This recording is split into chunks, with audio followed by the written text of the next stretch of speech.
Hi friends, இந்த வீடியோவில் வந்து நம்ம என்ன பார்க்க போகிறோம் அப்படின்னு கேட்டிங்கன்னா, இப்போ வந்து நம்மளோட மாமன் திரைப்படம் ரிலீஸ் ஆகி கிட்டத்தட்ட 10 நாட்கள் முடிஞ்சிருக்குங்க. ஸோ 10 நாட்கள் முடியும் நம்ம மாமன் திரைப்படம் எத்தனை கோடி வசூல் செஞ்சுருக்கு அந்த ஒரு விவரத்தை பற்றி அந்த வீடியோ நம்ம டீட்டெயிலில் பேச போகிறோம்.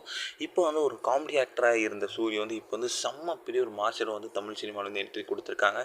ஸோ அந்த ஒரு பயணம் வந்து விடுதலை அப்படின்னு ஒரு திரைப்படத்தின் மூலமாக ஸ்டார்ட் ஆகி கருடன், விடுதலை டு கொட்டுக்காளி, இந்த மாதிரி வந்து நிறைய பிளாக் பஸ்டர் திரைப்படங்கள் அவருக்கு வந்து ரொம்ப பெரிய ஒரு வரவேற்பை கொடுத்துருக்கு தமிழ் சினிமா மத்தியில்.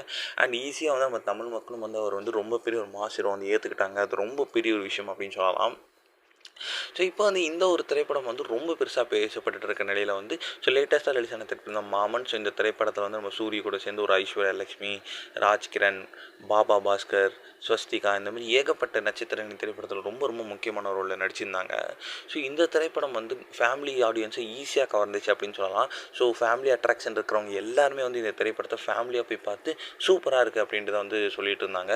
ஸோ அந்தளவுக்கு வந்து நம்மளோட மாமன் திரைப்படம் அவ்வளோ சூப்பராக இருக்குது அப்படின்ட்டு சொல்லலாம். ஸோ மெயினாக வந்து கிளைமேக்ஸ் சீனில் வந்து வரவங்க எல்லாருமே அழுதுட்டு தான் வராங்க அப்படின்ட்டு சொல்கிறாங்க.